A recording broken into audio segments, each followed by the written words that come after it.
Assalamualaikum warahmatullahi wabarakatuh. Perkenalkan, nama aku Rosmawati. Aku kuliah di Sekolah Tinggi Ilmu Ekonomi, jurusan akuntansi, dan sekarang aku semester 3. Teman-teman, di sini aku akan sedikit sharing mengenai ilmu yang udah aku dapatkan selama belajar 1 semester ini di mata kuliah akuntansi syariah. Bab yang pertama kali aku pelajari dari mata kuliah ini yaitu tentang sejarah akuntansi syariah ya.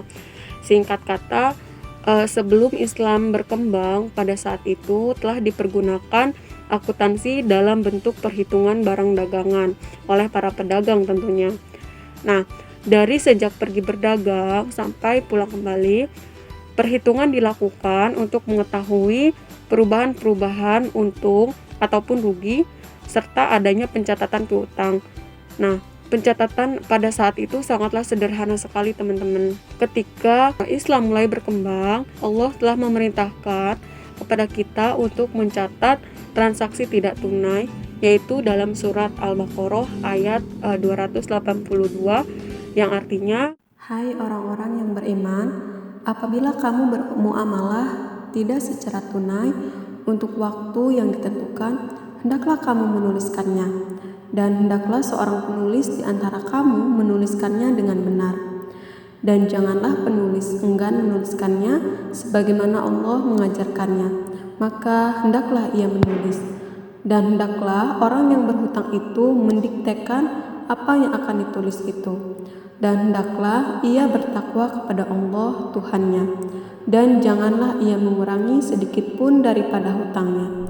dan pengaruh Islam juga, masyarakat diwajibkan untuk membayar zakat, serta mendorong pemerintah untuk membuat laporan keuangan Baitul Mal secara periodik sehingga pencatatan akuntansi lebih jelas dan terperinci sampai dengan saat ini. Di mata kuliah ini, aku juga belajar tentang akuntansi penghimpunan dana. Sudah kita ketahui bersama teman-teman bahwa sumber dana yang didapatkan oleh bank dari masyarakat itu berupa giro, tabungan, dan deposito. Yang membedakan antara bank konvensional dengan bank syariah yaitu dari akadnya teman-teman.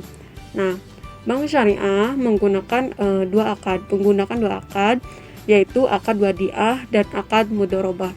Apa sih bedanya dari dua akad tersebut? Bedanya yaitu akad wadiah biasa kita sebut sebagai akad titipan, di mana contohnya ketika kita menabung uang 1 juta, maka pada saat pengambilan uang pun nominalnya tetap sama dan tidak ada biaya admin sama sekali gitu. Sedangkan kalau kita menggunakan akad mudharabah, di mana nasabah memberikan keleluasaan kepada pihak bank untuk mengelola dana tersebut sehingga untuk mendapatkan keuntungan dan adanya bagi hasil antara pihak bank dan pihak nasabah yang bersangkutan. Seperti itu teman-teman. Jika teman-teman menabung atau menyimpan dana di bank menggunakan akad mudharabah, maka pihak bank akan mengelola dana tersebut sehingga mendapatkan keuntungan tentunya. Nah, dari akad ini bank memberikan atau menyalurkan dana ke pihak lain untuk dijadikan suatu usaha yang produktif. Usaha yang produktif yaitu contohnya seperti digunakan untuk usaha pembuatan meja, pembuatan lemari, atau proses perusahaan manufaktur dan lain sebagainya. Orang yang melakukan akad kerjasama usaha antara pemilik dana itu disebut sebagai sohibul mal, atau sohibul mal itu sebagai bank syariah gitu ya. Sedangkan pengelola dana disebut juga sebagai mudharib dengan nisbah bagi hasil menurut kesepakatan dalam kontrak tersebut. Selanjutnya, ketentuan syariah, rukun transaksi dan pengawasan syariah transaksi mudharabah menurut PSAK 105 yaitu 1. Mudharabah muqayyadah. Artinya, sohibul mal memberikan batasan kepada mudharib mengenai tempat, cara, dan objek investasinya. Kemudian adanya mudharabah mutlaqah, artinya sahibul mal memberikan kebebasan penuh kepada mudharib dalam pengelolaan dananya. Yang terakhir adanya mudharabah mustarokah, yaitu bentuk mudharabah di mana pengelola dana menyertakan modal dalam kerjasama investasi tersebut. Akad ini merupakan solusi sekiranya dalam perjalanan usaha pengelola dana memiliki modal yang dapat dikontribusikan dalam investasinya. Transaksi musyarakah juga dibagi dua, teman-teman. Yang pertama yaitu musyarakah hak milik atau disebut juga syirkotul amlak, adalah persekutuan dua orang atau lebih dalam kepemilikan salah satu barang dengan salah satu sebab kepemilikan seperti jual beli, hibah, atau warisan. Yang kedua yaitu musyarakah akad, yaitu akad kerjasama dua orang atau lebih yang bersekutu dalam modal atau keuntungan. Nah, jadi teman-teman di sini juga tidak hanya melakukan transaksi saja gitu ya, tanpa adanya rukun atau kebijakan-kebijakan syariah gitu. Di sini juga dalam syariah itu ada yang dinamakan Dewan Syariah sebagai pengawas yang mengawasi transaksi-transaksi. Jadi teman-teman, ketika kita melakukan transaksi syariah, maka transaksi ini akan diawasi oleh Dewan Syariah, dan tentunya kita memiliki rukun-rukun transaksi tersebut gitu.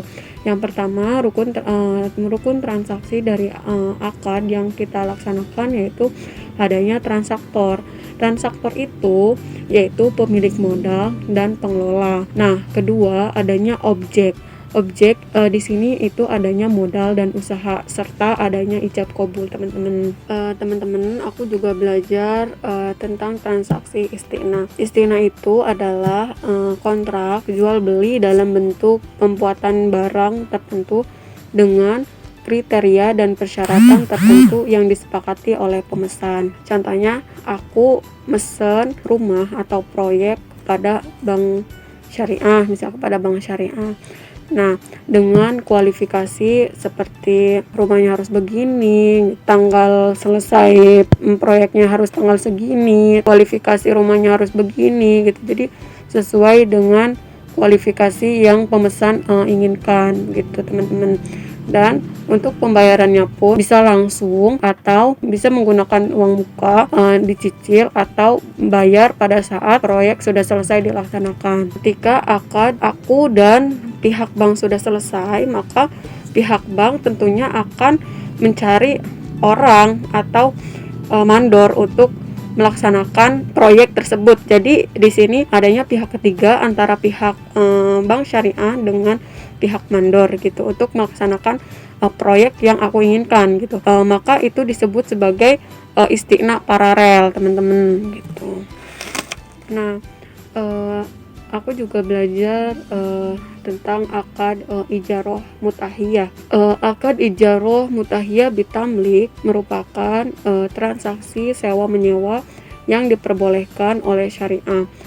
Akad ijaroh merupakan akad yang memfasilitasi transaksi pemindahan hak guna atau manfaat atas suatu barang atau jasa dalam waktu tertentu. Jika aku memiliki suatu perusahaan gitu untuk memenuhi peralatan yang aku inginkan, maka aku akan mengambil akad dari ijaroh mutahiyah bitamlik ini gitu. Karena transaksi ini memiliki beberapa keunggulan jika dibandingkan dengan akad-akad yang lainnya. Yaitu pertama, akad ijaroh lebih fleksibel dalam hal objek transaksi. Kedua, akad ijaroh juga mengandung resiko usaha yang lebih rendah, yaitu adanya pendapatan sewa yang relatif tetap. Nah, itulah yang bisa aku sharing kepada teman-teman semua mengenai pelajaran yang aku dapatkan selama 1 semester ini. Sebenarnya kalau untuk diulas semuanya itu pasti akan membutuhkan waktu yang banyak gitu ya, karena harus membahas transaksinya, cara pencatatannya seperti apa gitu ya, banyak sekali gitu ya yang harus kita bedah mengenai akuntansi syariah ini gitu, teman-teman. Mungkin itu aja yang dapat aku sampaikan, mudah-mudahan bermanfaat. Mohon maaf bila ada kesalahan atau kata-kata yang mungkin tidak berkenan pada teman-teman semua gitu ya. Sekali lagi mohon dimaafkan. Assalamualaikum warahmatullahi wabarakatuh.